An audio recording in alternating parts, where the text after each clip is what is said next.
Welcome to this new session here. Today, my name is Astrid Luches. I am the chair of this session. And today we have a very interesting combination of presentations about decolonization. Okay, the two presentations are about this, so this should be very interesting. We're going to begin right now with the presentation titled English for Unspecified Purposes and the Decolonization of Language Pedagogy by Maggie Bullock. She will have 20 minutes of presentation and then 10 minutes for questions. So welcome, Maggie. Thank you very much. You can start right now. I can hear you. I can hear your voice. I see you, but I can hear you. Now I'm seeing your presentation. Don't wear my headphones. Now can you hear me? Yes, that is perfect. Thank you very much. Go ahead. Okay, wonderful. All right. Let me go ahead and get this started then.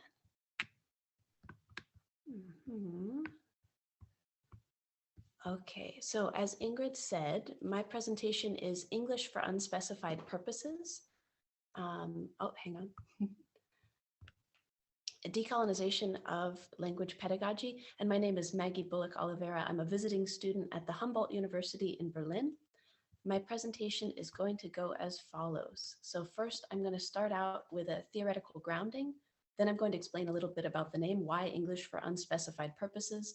I want to talk about the class that I taught and how it evolved over time, some findings and observations that I made, and finally adjustments that I would make going forward if you teach another class like this in the future. So a little bit about the theoretical groundings for this class. I'm very inspired by a sociologist named Boaventura de Souza Santos. He has a concept called the polyphonic university, which is intended to counter university capitalism and university colonialism.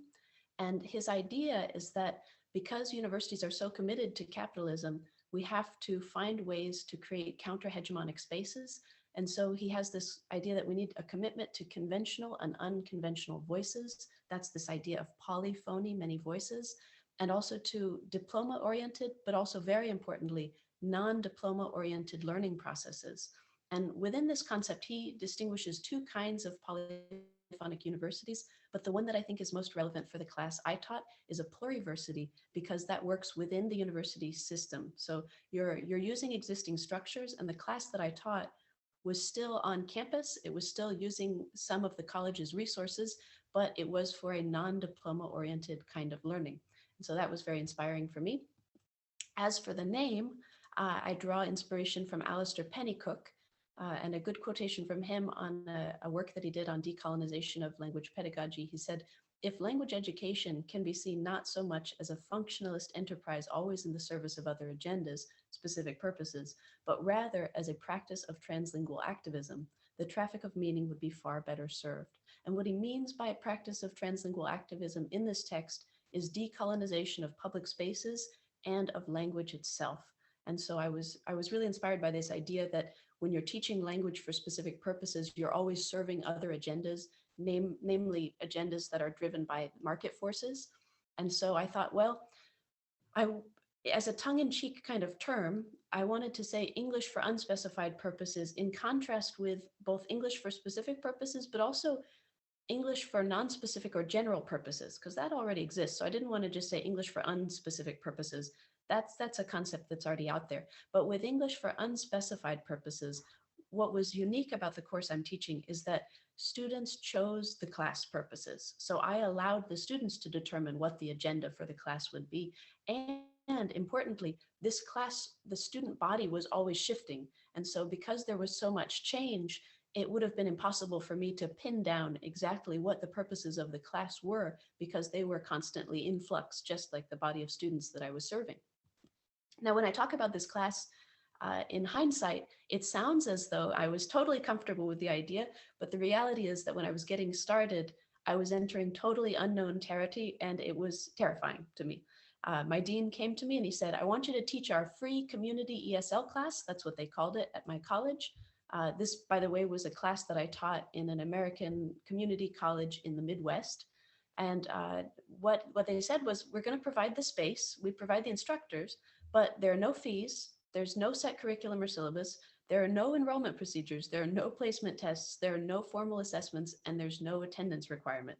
And particularly of this list, the no placement test really had me confused because all of my previous teaching had been based on students being grouped prior to coming to me into some kind of a proficiency level, beginner, intermediate, upper advanced, you name it. And I had a sense that students had already been vetted and categorized for me so that I knew I could present material that would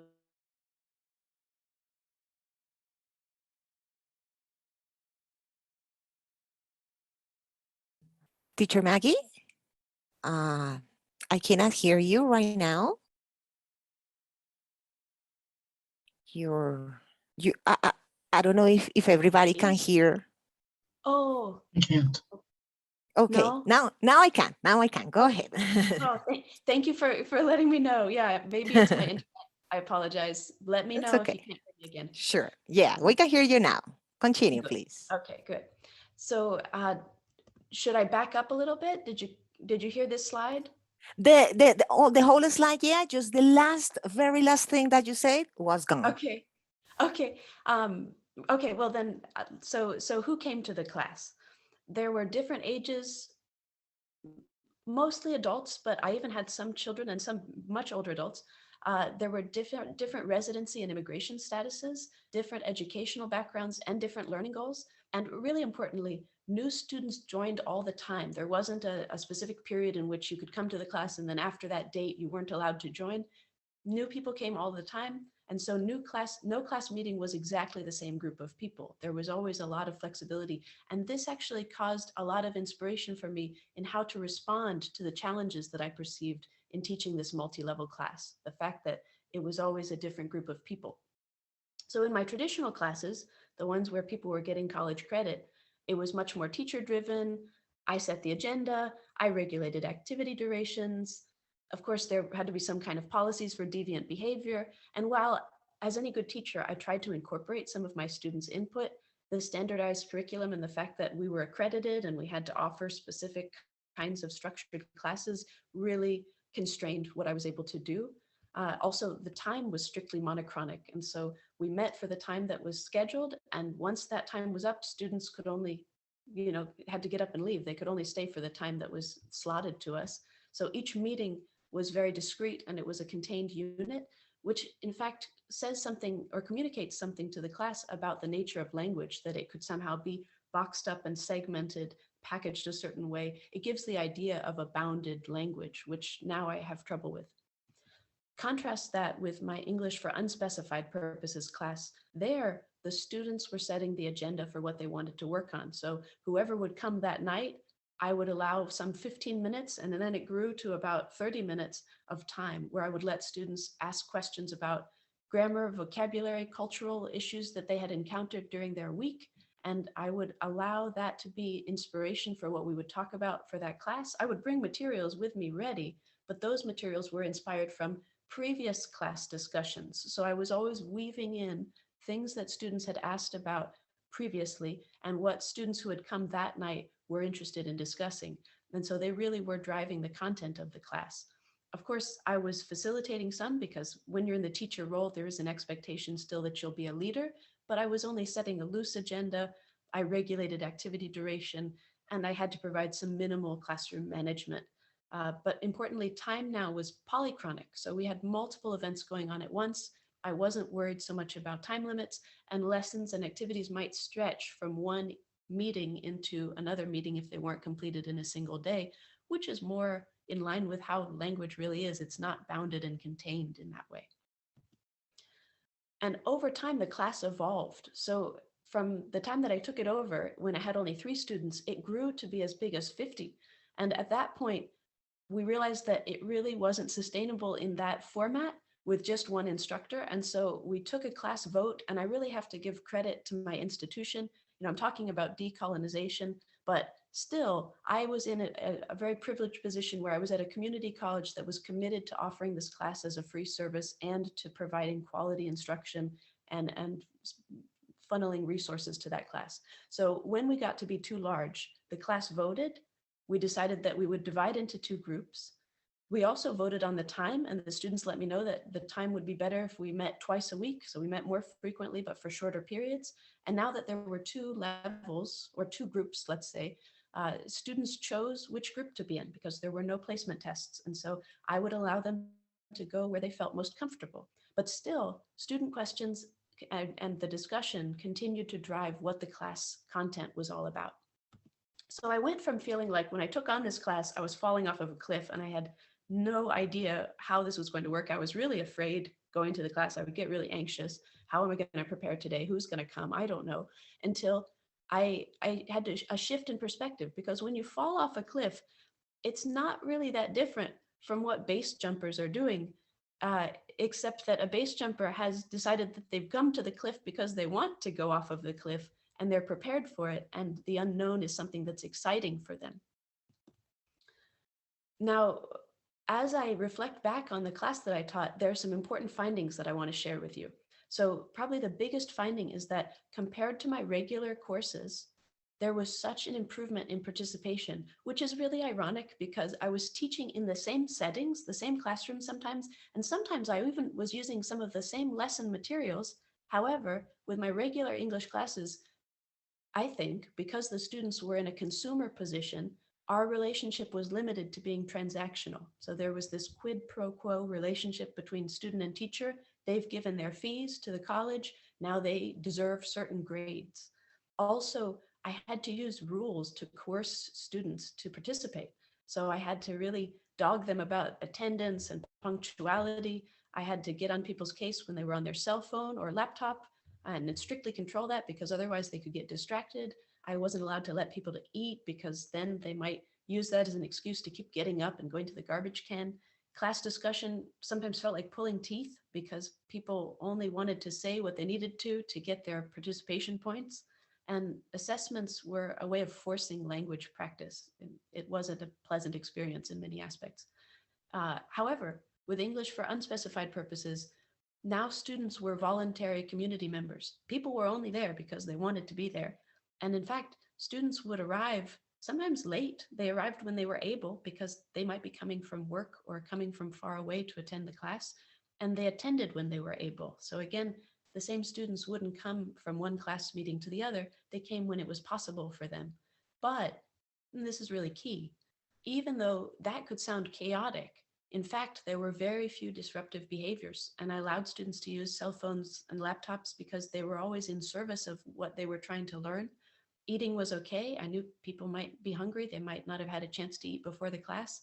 And I even allowed people to bring well-behaved children to the class. They couldn't find childcare. I didn't want that to be a barrier to them attending.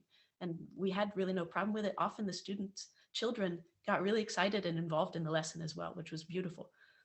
And so everyone wanted to join the discussion. It was very different from those paid classes where I had to force people to say something.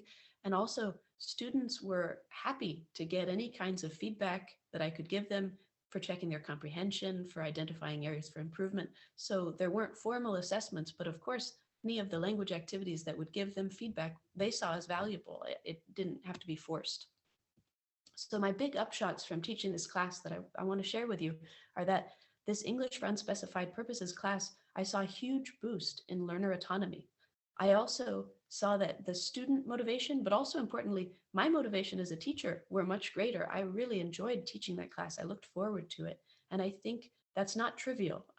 Folks like Bell Hooks talk about how when we teach and we try to create a learning community, a joyful learning community, that's an act of resistance. And it's also an act of resistance against the idea that learning has to be a serious endeavor and that it can't be fun, it can't be enjoyable, but we have to take it with this deep seriousness. Also, I think genuine relationship building was key to the dynamic of that class, and we really did celebrate things together. I even had a student propose marriage to somebody in that class. They threw me a baby shower when I got pregnant. It was a wonderful experience. Now, looking back, I wanted to think about what made the difference here, because I was teaching other paid classes and I was seeing that this class wasn't like those. And I also knew of other people that were teaching free community classes in my same city, and they didn't have the same dynamics that I did. And I think, as De Souza Santos talks about, when you take money and credentials out of the equation, so when you're countering that university capitalism, something really important happens to the relationship with student and teacher. Also, though, importantly, I gave students more control of the content, and I wasn't afraid to cede that power. So I was okay with not being in more of an authoritarian role. I also eliminated as many barriers to entry as possible, except for the fact that I couldn't control that we do have to meet at a specific time and in a specific place. So if you're not available at that time and you don't have the transportation means to get there, that was out of my control to help you. But because there were no fees and because I had no requirements on who could come to the class, it really was open to everyone. And that made a big difference too. And finally, I wasn't presenting simple tasks, but given what students would ask me, I would present really challenging material to them. And that's key for a free class. Often free community classes, they put the bar really low for students, but I kept that bar high because I believed that they could handle it. There were some things that I wrestled with then. For example, I had some students who did have kind of a quid pro quo relationship with me. I had some students who were au pairs, and so they were required to study English, and I had to give them a certificate at the end of the semester. And often those students, their motivation was much lower. I also had students who loved our community feel so much that they forgot that it was a learning community and they came just to socialize, and they forgot that a big part of our agenda is that we were trying to learn English. I also had students who felt uncomfortable with how unconventional the format was, and they wanted me to take more of that authoritarian, teacher-centered role in the classroom. And finally, the last two, I wondered about whether or not to advertise college courses and programs, because we were on the college campus. I knew that some of my students ultimately wanted to take classes and maybe get degrees, but I didn't want the class to appear to be offered as a way to advertise the college's services, because it really was supposed to be just a public good that we were doing. And finally, I was unsure sometimes about how political to be.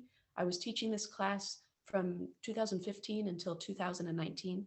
And so I taught this class through the time that Trump implemented the Muslim travel ban. There was separation of families at the borders. He was putting children in cages. I mean, real danger was felt in the immigrant community in the United States, and still is.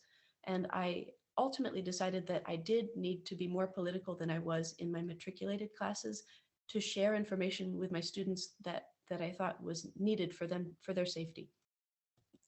Now, there are also some things that I want to wrestle with now, and in the future, if I teach a class like this, I will be much more mindful of.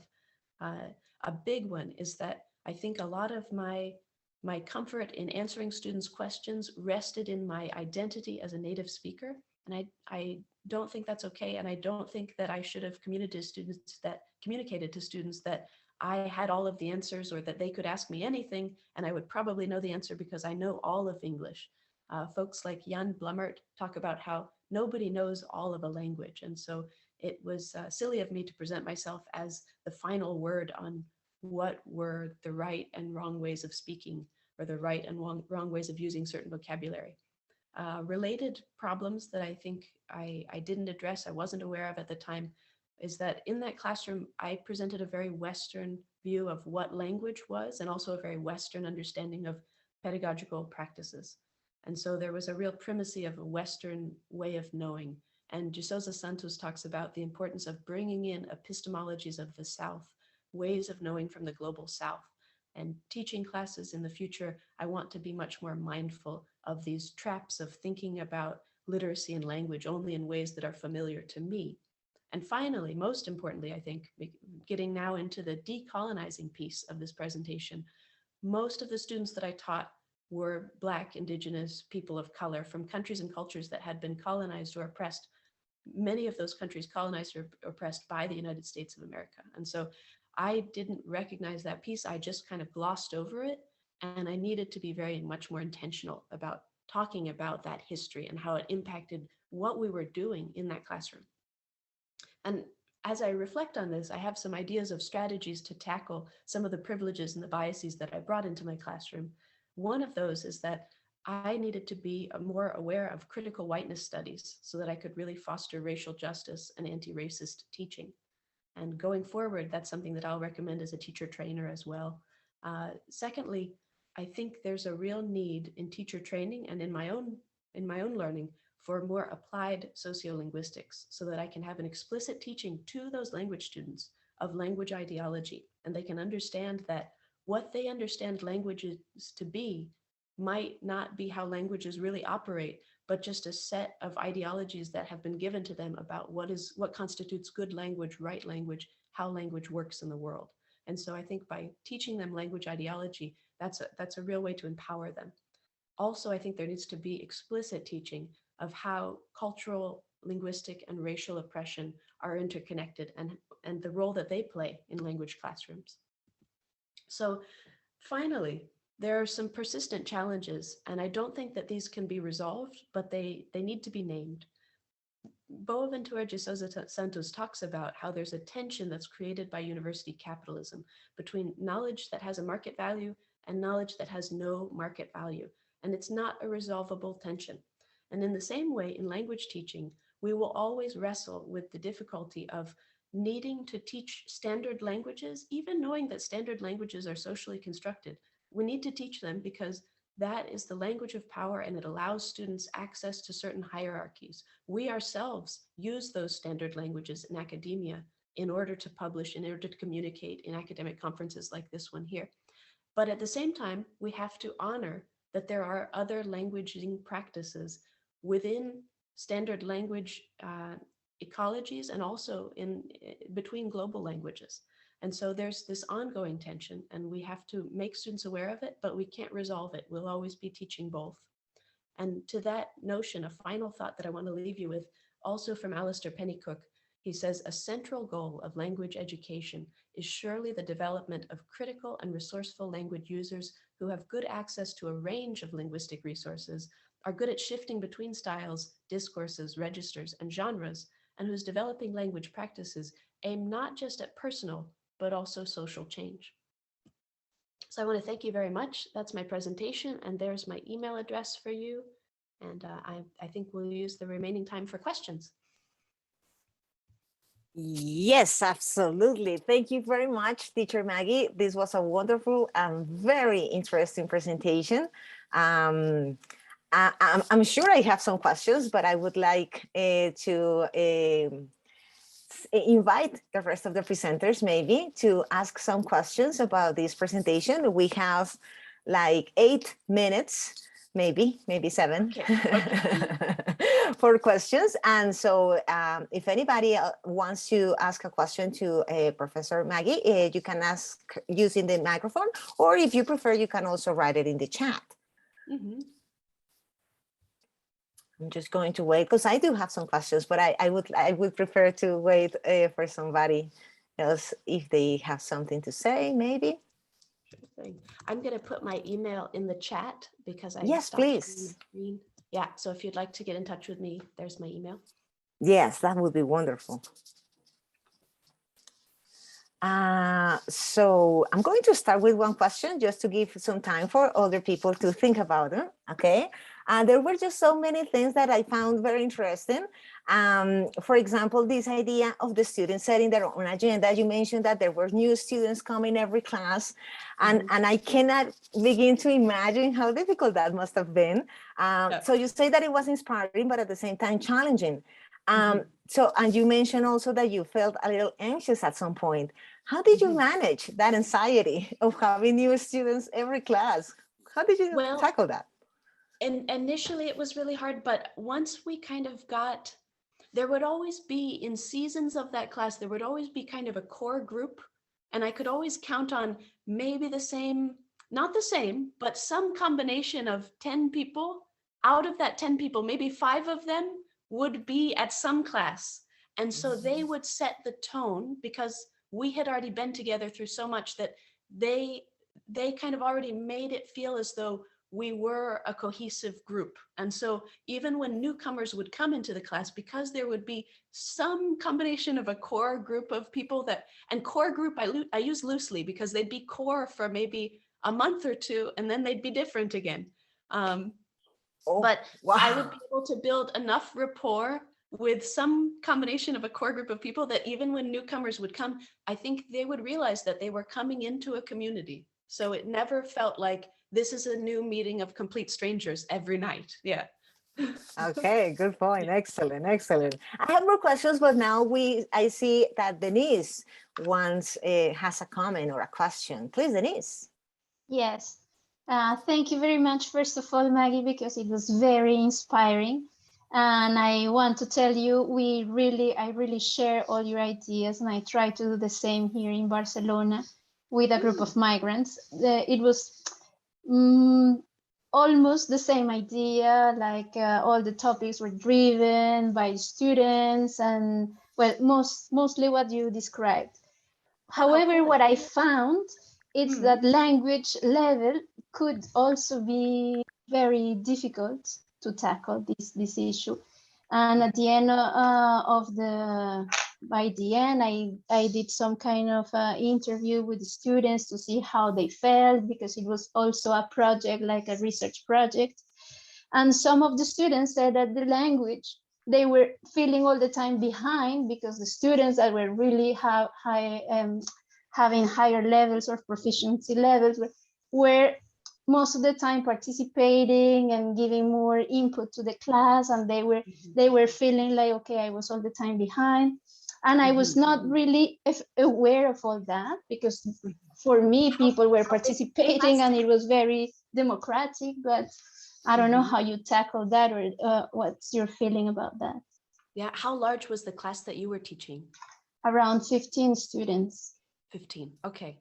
Yeah, that is challenging. I think, so I talked about how my class grew. Really, for me, the breaking point was when we hit 50. When we got 50 students, that was too big. I had a whole back row of students who were some lovely women from Senegal, and they had very little idea of what was happening.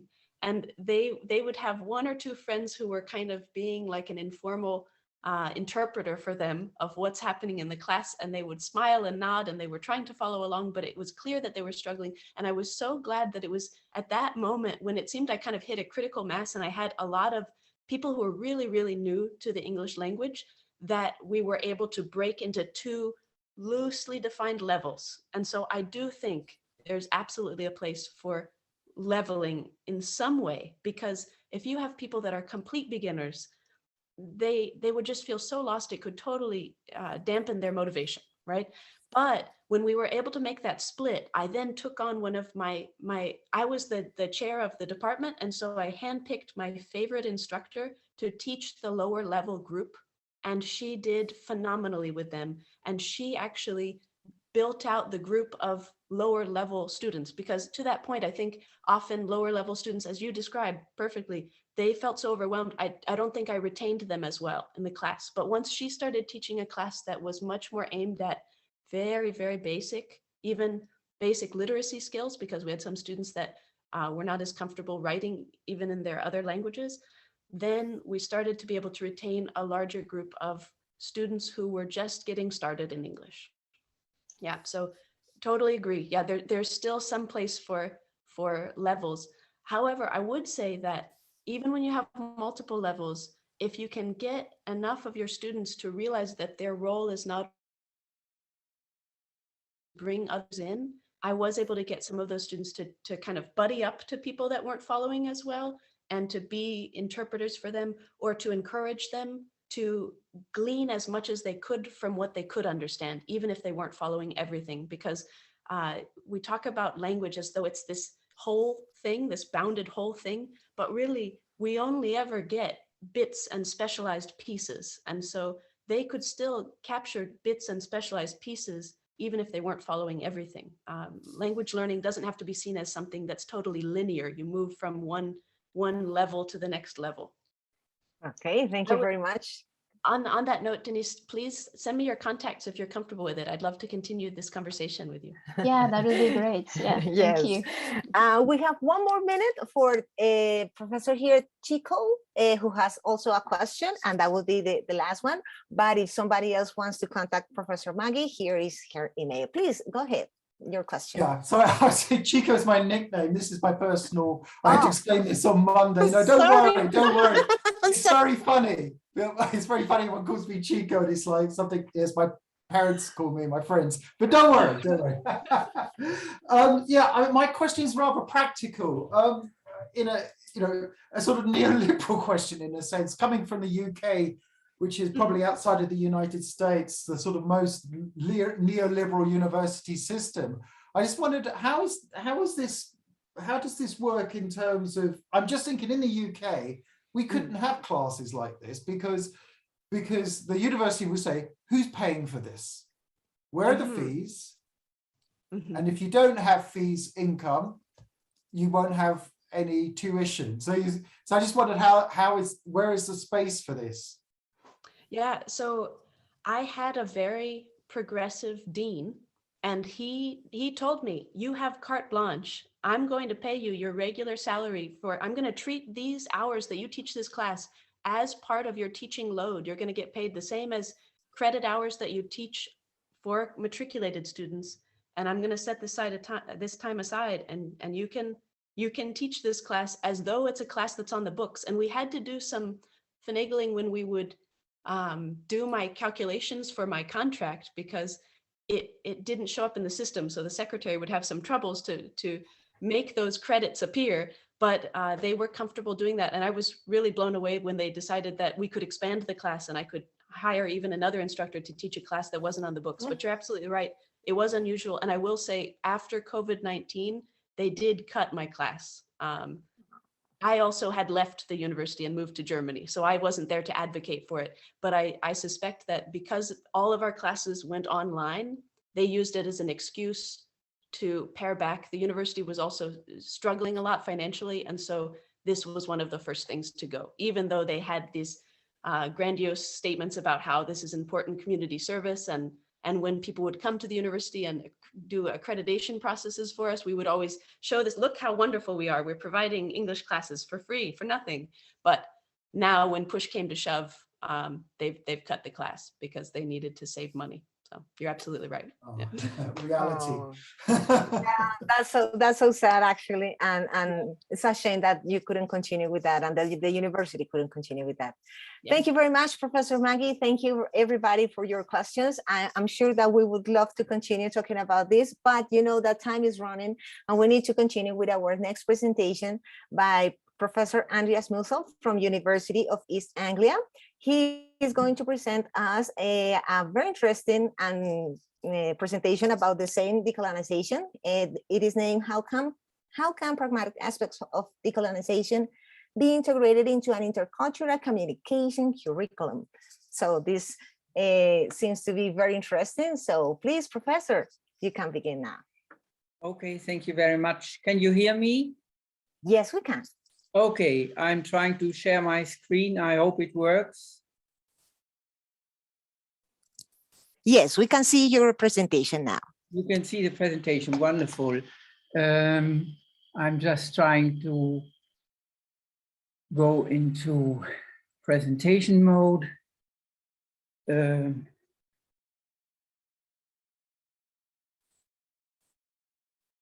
that work?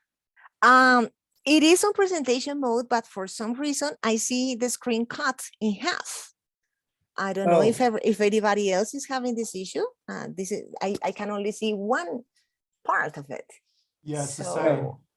Yeah. So I don't know if, Professor, maybe you would like to leave it as it was before, not in presentation. Yeah, like that. Yeah. Oh, yeah, it was working.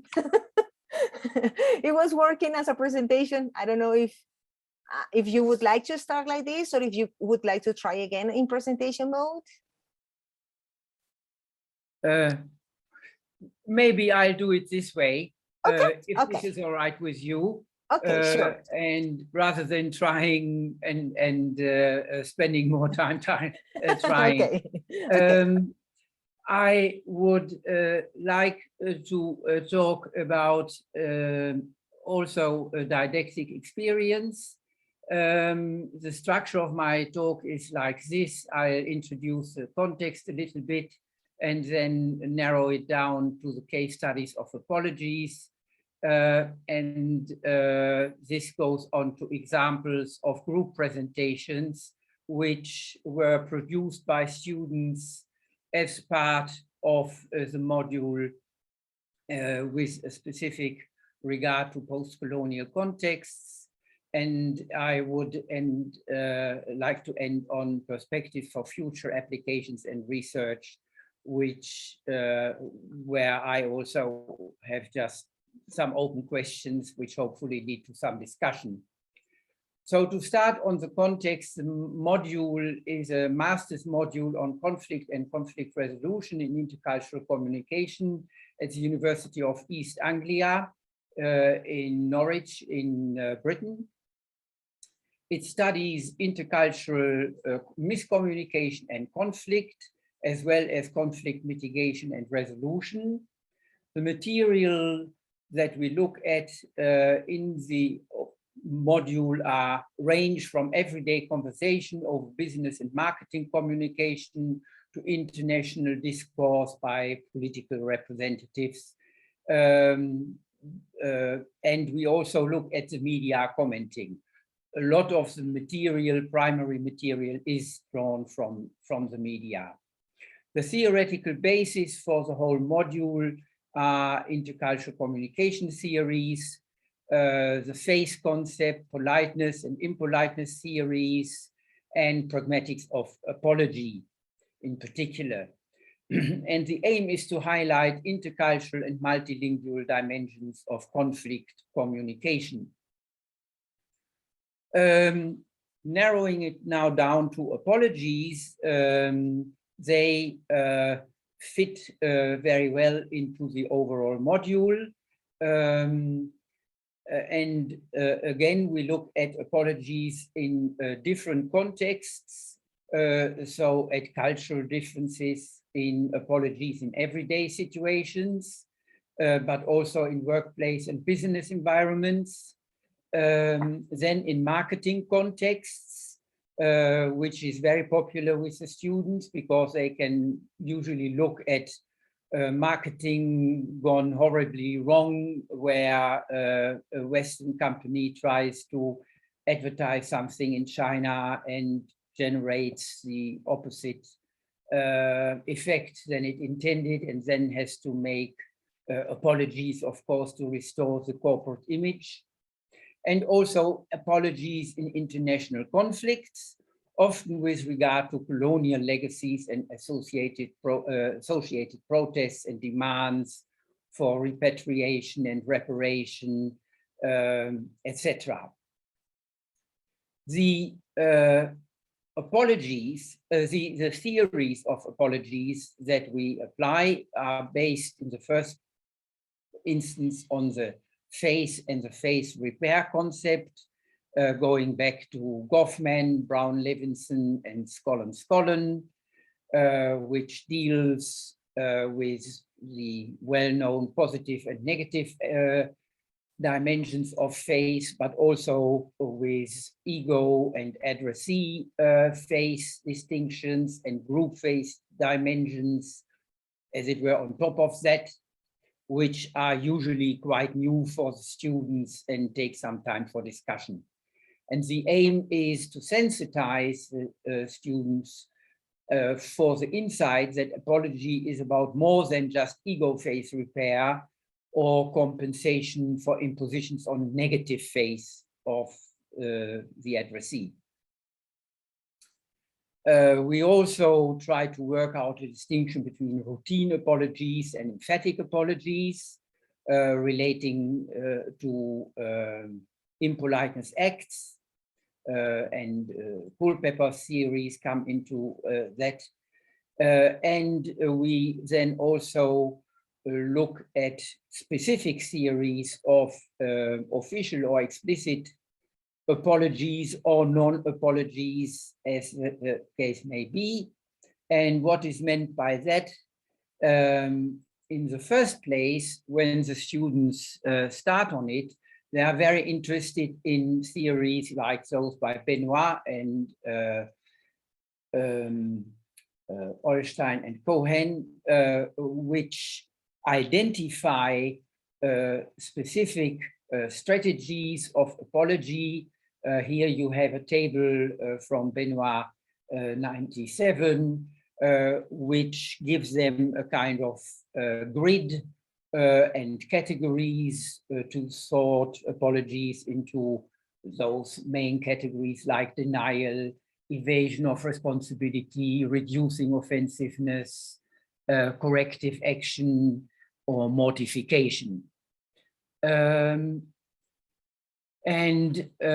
These, for instance, are very easily applicable to apologies in a global marketing context, because the companies concerned who have to make such apologies usually try a combination of these strategies to correct their intercultural miscommunication. It is particularly interesting also for students to look for explicit words or phrases which have been called illocutionary force indicating devices, IFIDs, by Olstein-Cohen, and then say, well, this apology contains these and these and these formulas. But the interesting question then arises, is the sheer occurrence of such apology formulations enough to give us a reason to count it as evidence for a communicative success of that particular apology?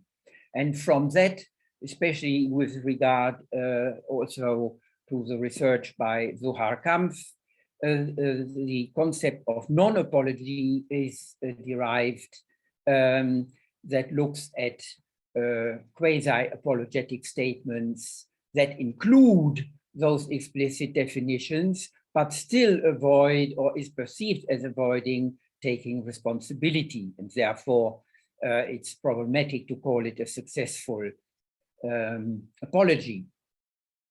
Now, the project work that students do focuses on 4 case studies on conflict mitigation by way of apology in post-colonial thematic contexts. And basically the group, which is usually between 15 and 20 students, splits into 4 working groups.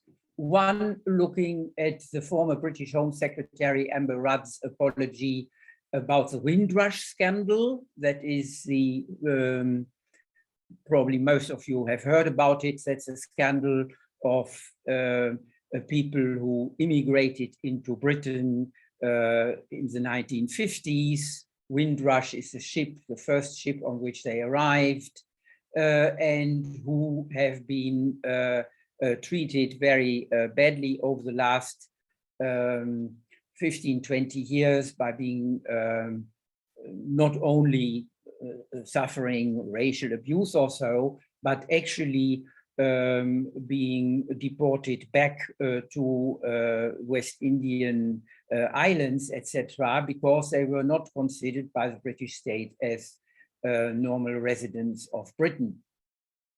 In this particular case, the apology worked so badly that the minister, Amber Rudd, had to resign very soon after making that apology. So we can speak here of a almost prototypical case of a failed apology or a non-apology, which was revealed as such. We also look on the basis of material that I make available to the students from media, all English-based, English language-based, at British, French, and German apologies for crimes against humanity during colonialism, specifically the German apologies to Namibian peoples, the Nama and Hereros, French President Macron's apologies about colonialism, and the UK apology to Kenya about the crimes committed during the so-called Mau Mau rebellion. And these are the students then get English language-based original versions of the apology formulations or statements, and asked to analyze the linguistic articulation of the face repair attempt and discuss in which sense these public apologies might be considered successful. Now, I have actually the details of the presentation, which are sort of 3 slides worth of text for each of them. But if I go through all of them, that would take up much too much time. So please forgive me for just sort of rushing through those slides. And so this one is the first one about the Windrush Scandal. Then the second group is the UK apology to Kenya. The third group is that of apologies on behalf of France. And the final group is that of the apologies by Germany, which have led over the last few years to 3 separate apology attempts, as it were. So since 2004, Germany has made 3 official apologies, which we study which the group studies in detail. And the students then, after having worked on that in groups, give their presentation on the particular case in the whole class. And as a class, we then discuss it together and try to derive some comparative and contrastive conclusions.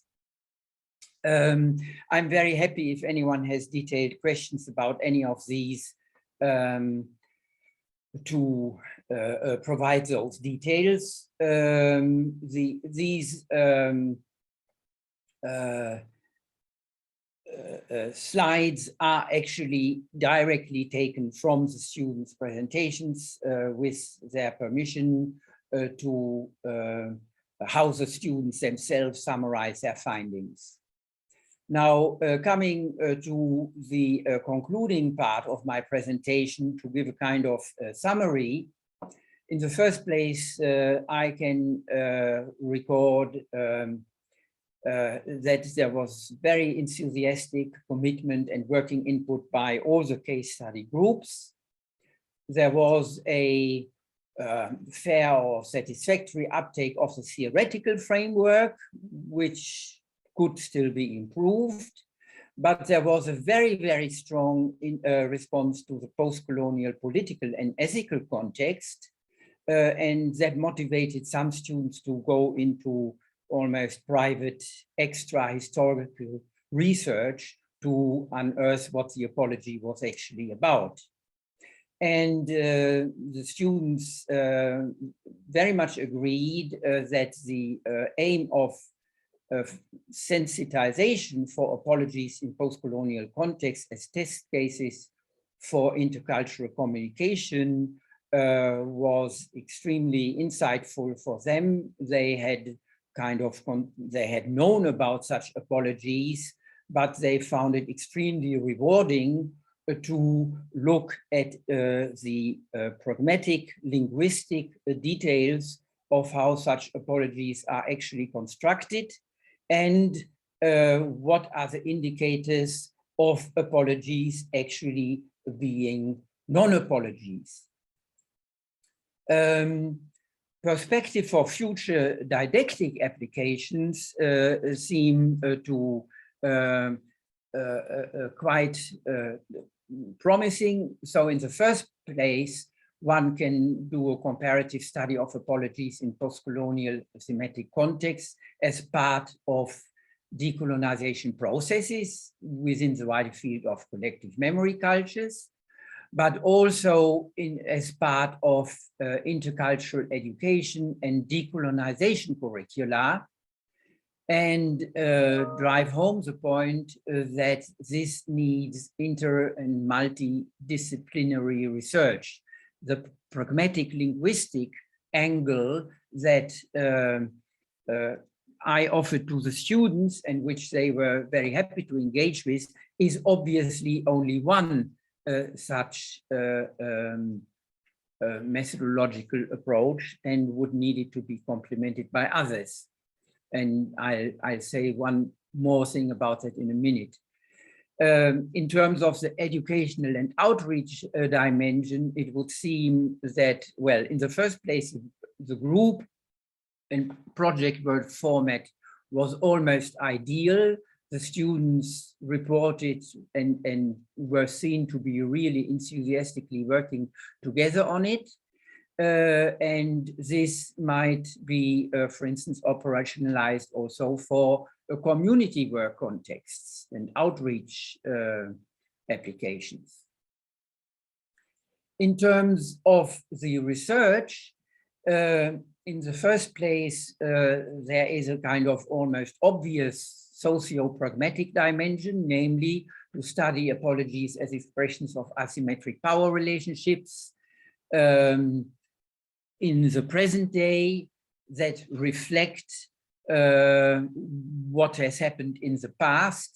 And of course, this throws up the whole issue of speakers acting on behalf of collective ancestor groups on the part of the, as it were, perpetrator societies and on the part of the victim societies. And specifically also how to study how these apology attempts, if you like, are actually received and taken up in the present day representatives of the victim societies. Connected to that, it's interesting to look at the cognitive presuppositions for such collective face work. So, but on which basis do the speakers actually claim to speak on behalf of whole national or cultural communities? This then could lead on at a sort of more meta-theoretical level to reflect on the on a kind of second-order intercultural comparison. So one could actually take many such case studies and try to derive conclusions about culture-specific types of such public apologies, which is of course extremely interesting for intercultural communication because then also the potential misunderstandings might be revealed. So an apology issued in one culture but addressing another culture on behalf of all this past context is of course highly complex and may very well not work. And at least for the case of the German apologies, it seems that the Germans trying to make apologies and amends for their colonial past in Namibia have still failed to kind of get it right because they do not exactly know how apologies work in those societies. And of course, there are further dimensions, the historical dimension, international relations dimension, as well as legal, judicial, ethical, and economic aspects. I hope I have given you a kind of taste or taster of what we are doing in this course. I have to say personally that I was overwhelmed with the enthusiasm and the input from the students, and also the both during the work and also in them choosing later on many such themes for their assessed essays, so that they thought this was a highly valuable and interesting object to make, to base their project work on and get as part of their MA degree. Thank you very much. Thank you, Professor. This was also very interesting presentation. I have to say that I was also gladly surprised to see the connection between those two topics, like the public apologies and the intercultural communication. Like I would have never imagined the impact that this could have. Okay, and that actually that would be part of my question, but I would like to invite anybody else if they want to ask a question before I do. I always have a lot of questions about presentations, but I should give the priority to the public here if in case somebody wants to comment or ask a question. As always, we are going to share here the email from Professor Andreas in case somebody wants to contact him. And well, I don't see the questions right now, so I'm going to go ahead with my own. Yes. Okay. Yes. Professor Maggie, go ahead, please. Yeah, I've got one. So really interesting project work. I'm glad that you're doing this work and causing your students to reflect on the nature of these transnational apologies and all of the dynamics involved. Something that struck me, and you did hit on it a bit at the end, is that a lot of the discourse, or if you're analyzing the pragmatics of an apology to another nation, I imagine would be shaped by the apologizer being afraid to say too much and seem to be promising material reparations. And I think you couldn't discuss apologies without talking about probably what's in the back of everyone's mind. You know, Macron can't promise too much. Merkel can't promise too much to Namibia because it might seem that Germany is actually going to get out their checkbook and start to write some checks. And oh, they got out their checkbook long time ago. Yeah, so I was curious how if you discussed reparations in the classroom as part of your pragmatic analysis, you know, what are they avoiding saying? Yeah, thank you very much for the question. That is, of course, one of the main ingredients of apologies at this kind of level, interstate diplomatic level. It has to be said that in these cases, Germany and also France and also Britain are at least very good at making grand announcements of what kind of financial compensation they are going to give. Whether that then materializes is another matter. I don't know whether you've read this today. There was a news report about the British Windrush Scandal, that only 5% of the cases, these are individual cases, and these are people living in the UK, have actually received any compensation at all. On the diplomatic level, etc., of course, there are these cases of announcements of huge monies, millions or billions of things, of euros or dollar or pound to be paid. The reality of the payment is another matter. Another dimension that comes into it, what does it count as what? And there's the legal issues which you also hinted at come into play as well. So the Germans say, oh, we are happy to throw tens of millions of euros your way, but you mustn't call it reparations. These are, of course, wider considerations of legal and international law aspects. But if you see, if Germany started to make reparations for all its war crimes in the 20th century, it would probably be skinned within 5 seconds flat. So they don't want to go there for obvious reasons. There are also other countries that are asking for reparations. So, but the interesting thing is then that they, for instance, have a separate little argument. We call this kind of money not reparation, but something different.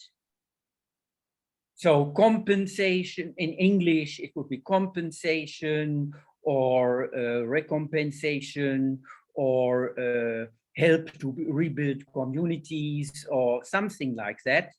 In the further, but another dimension is, of course, who do they pay it to?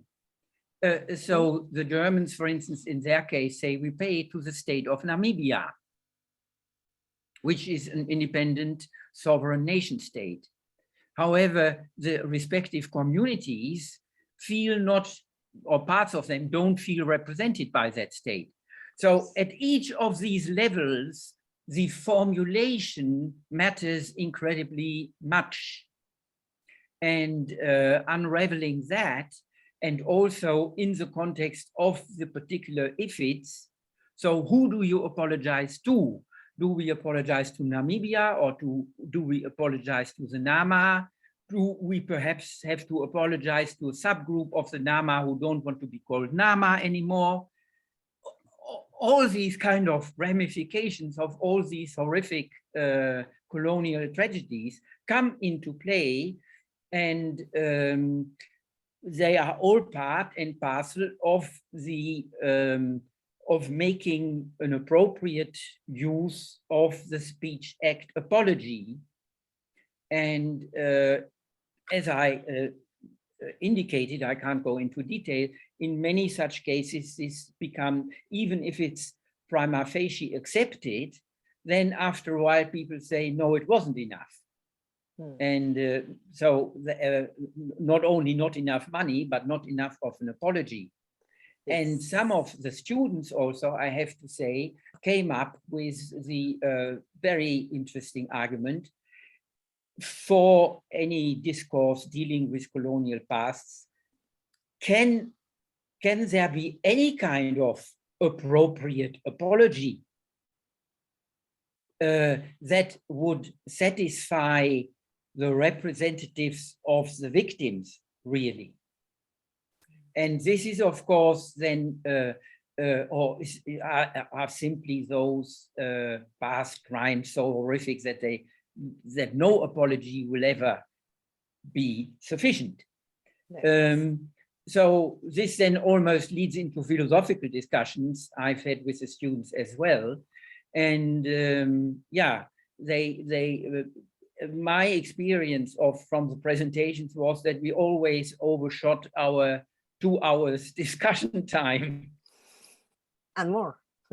Because people had so much input. So maybe that's, I hope that goes somewhere in answering your question. Yeah, thank you. Maggie. Mm-hmm. Thank you, Professor Andreas. This was very insightful. I'm sure we all would like to continue, not only 2 hours, but many more talking about this, okay? Uh-huh. Unfortunately, we have run out of time, but okay. Here is Professor Andreas' email, in case somebody wants to contact him and continue discussing this very interesting issue. And I hope every one of you have enjoyed these 2 presentations that were very interesting and bring a lot of insights to keep in mind. So thank you very much, everybody. Thank you very much, Astrid, and for your sharing. And if you still want to ask the question you had in mind, please let me know.